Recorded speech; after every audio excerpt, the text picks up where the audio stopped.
Stressant. Pardon. Peur.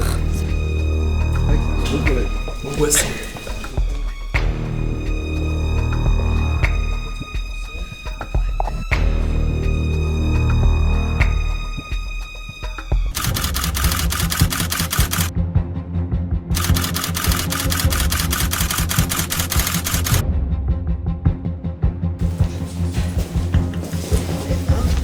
Allez.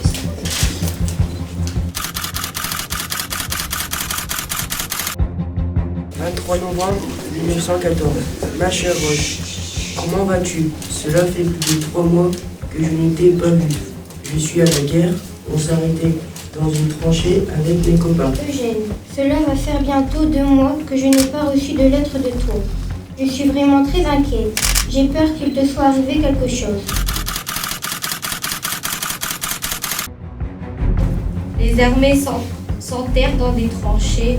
C'est la guerre de position. En 1916, la Meuse est cernée de tous côtés par les Allemands, ce qui rend la défense difficile. Falkenhayn, le général allemand retient le site de Verdun pour saigner à blanc les C'est Français. le 21 février 1916, à 7h du matin, qu'un obus énorme explose dans le palais épiscopal de Verdun.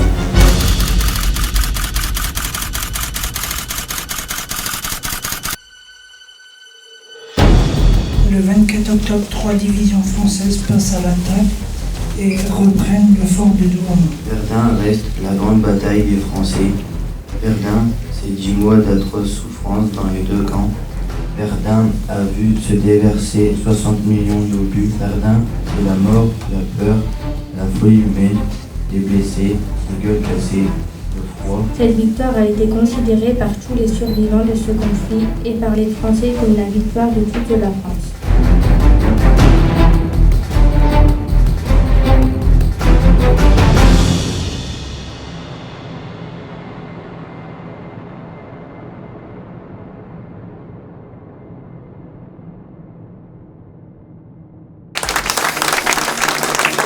Félicitations à ses élèves et à leurs professeurs, Madame Marronnier, Monsieur Barre, pour le remarquable travail de mémoire.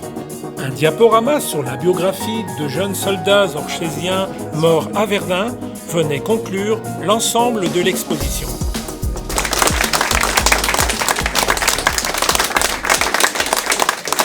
Monsieur le secrétaire d'État, Monsieur le sénateur maire d'Orchy, Madame Marronnier, professeure spécialisée auprès de cette classe, remercie l'ensemble des personnalités. Évoquant avec émotion l'actualité, souligne l'importance de bien comprendre l'histoire.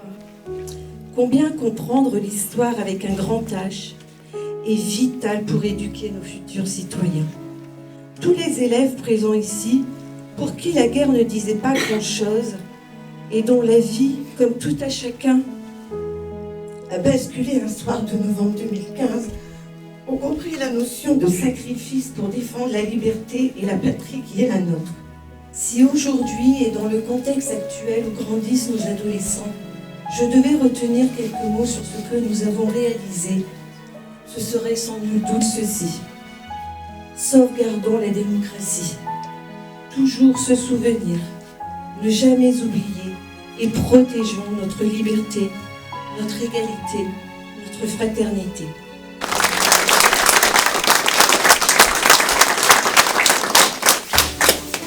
Merci. Moi, je voudrais bien sûr saluer tout le monde, les élèves et les remercier. Jean-Marc Todeschini, secrétaire d'État aux anciens combattants et à la mémoire, tient à remercier les élèves et leurs professeurs. Un véritable travail de mémoire que vous avez pu réaliser, et tout ça, bien sûr, grâce à vos enseignants, et naturellement à Madame Marronnier, qui vient de vivre pire qu'une inspection. J'étais de la maison.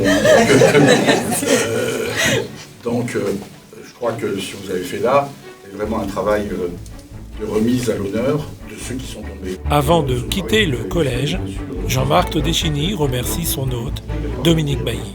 Et je voudrais vraiment remercier notre maire, le sénateur questeur du Sénat, Dominique Bailly, qui m'a, je dirais, pratiquement imposé de venir. et donc je lui ai promis de venir. Il a bien sûr renouvelé encore récemment. On a reporté une fois ce déplacement, mais je lui avais promis de venir parce qu'il me disait que le travail qui était fait ici était vraiment un travail exceptionnel par rapport à cette mémoire, et dans le cadre de ce centenaire, bien sûr je me devais de venir, et je le remercie en tout cas de m'avoir permis de venir découvrir ce travail, qui est vraiment un travail très intéressant. Voilà. Merci à vous. C'est à pied que les personnalités se rendent rue de Verdun pour dévoiler une plaque commémorative.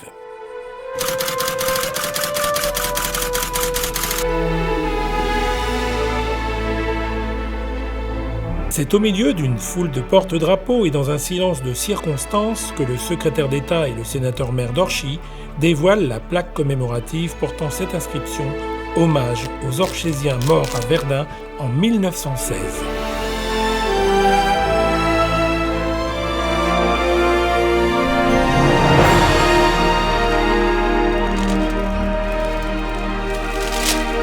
Les différentes personnalités, chacune accompagnée d'un élève, se sont succédées pour déposer une gerbe de fleurs.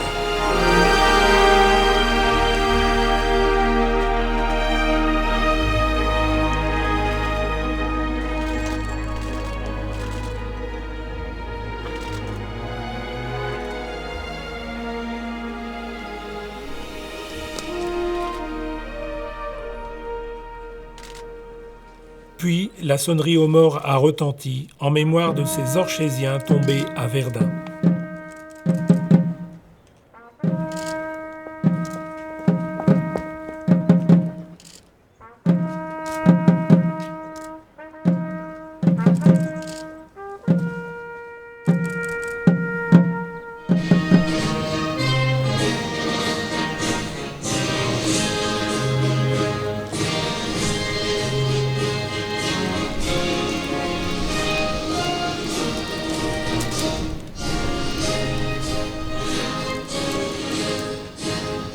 Après l'hymne national marquant la fin des commémorations, les personnalités sont allées serrer les mains des très nombreux porte-drapeaux d'associations d'anciens combattants.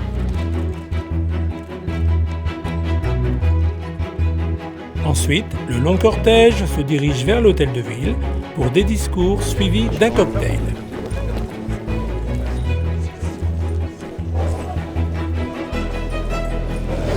S'il vous plaît.